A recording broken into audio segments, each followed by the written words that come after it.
আলাইকুম। আসসালামু আলাইকুম। বাংলাদেশ বেতার রাজশাহী স্থানীয় সংবাদ পড়ছি রুকসানা আক্তার লাকি।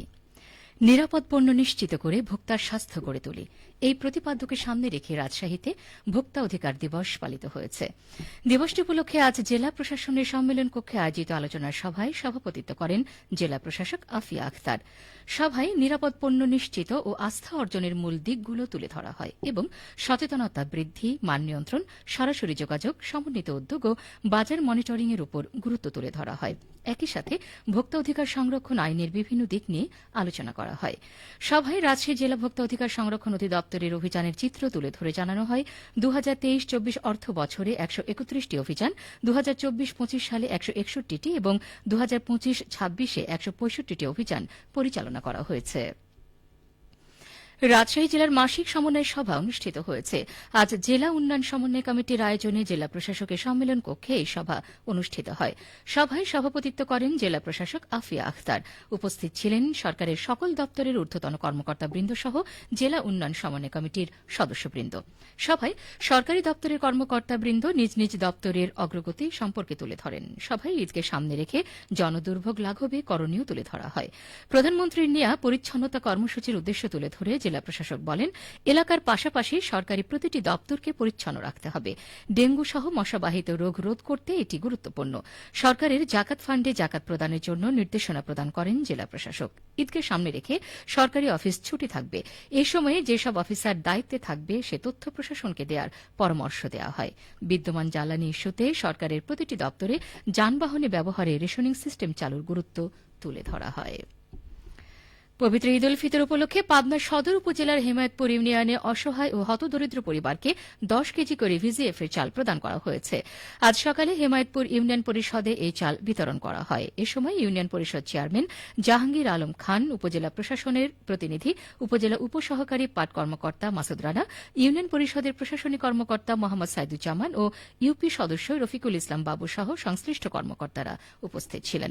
চেয়ারম্যান জাহাঙ্গীর আলম খান জানান, প্রতি বছরের ন্যায় এবারও ঈদ উল ফিতর উপলক্ষে অসহায় ও দুস্থদের মাঝে ভিজিএফ চাল বিতরণ করা হচ্ছে।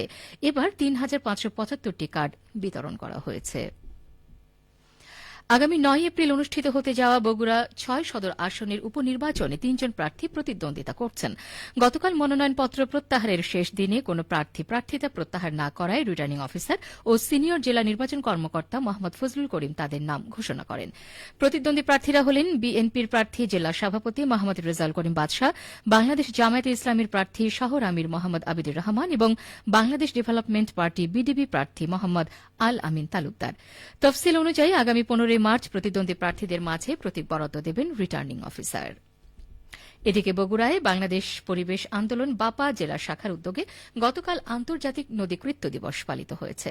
এ উপলক্ষে শহরের সাতমাথায় জেলা বাপার সভাপতি প্রকৌশলী শাহাবুদ্দিন শৌকতের সভাপতিত্বে এক মানববন্ধন কর্মসূচি অনুষ্ঠিত হয়। এ সময় বক্তারা বলেন, বর্তমানে বগুড়ার অনেক নদ নদী সংকটাপন্ন অবস্থায় রয়েছে। উৎস মুখ সহ বিভিন্ন স্থানে নদ নদীগুলো ভরাট হয়ে যাওয়ায় ভাটির জনপদে নৌপথ বন্ধ হয়ে পড়ছে, চাষাবাদে দেখা দিচ্ছে সংকট এবং অর্থনৈতিক বিপর্যয়ের আশঙ্কা তৈরি হচ্ছে। মানববন্ধন থেকে করতা নদী সহ বগুড়ার সকল নদ নদী দখল ও দূষণমুক্ত করে স্বাভাবিক পানি প্রবাহ নিশ্চিত করতে প্রশাসনের প্রতি জোর দাবি জানানো হয়। পাবনার সুজানগর উপজেলায় এক ব্যবসায়ীর বাড়ির গোয়ালঘর থেকে বিপুল পরিমাণ জ্বালানি তেল উদ্ধার করেছে ভোক্তা অধিকার সংরক্ষণ অধিদপ্তর। গতকাল উপজেলার দুলাই ইউনিয়নের চীনাখড়ায় খান এন্টারপ্রাইজের স্বত্বাধিকারী সন্টু হোসেনের বাড়িতে অভিযান চালিয়ে প্রায় 1,500 লিটার পেট্রোল ও অকটেন উদ্ধার করা হয়। ভোক্তা অধিকার সংরক্ষণ অধিদপ্তর পাবনার সহকারী পরিচালক মাহমুদ হাসান রনি জানান, বিপুল পরিমাণ জ্বালানি তেল মজুত করে উচ্চ মূল্যে বিক্রি হচ্ছে এমন তথ্যের ভিত্তিতে সেখানে অভিযান চালানো হয়।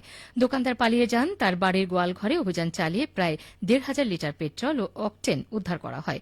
এ সময় অভিযুক্তকে 25,000 টাকা জরিমানা ও উদ্ধারকৃত তেল ন্যায্য মূল্যে বিক্রি করা হয়। এছাড়াও একই দিনে চীনাখড়া ও আতাইকুলা বাজারে 6টি প্রতিষ্ঠানকে 90,000 টাকা জরিমানা করা হয়। জনস্বার্থে এই ধরনের অভিযান অব্যাহত থাকবে বলেও জানান তিনি। সবশেষে আবহাওয়া। আজ দুপুর 12টায় রাজশাহীতে তাপমাত্রা ছিল 29.6 ডিগ্রি সেলসিয়াস। এ সময় বাতাসে আপেক্ষিক আর্দ্রতার পরিমাণ ছিল 67%।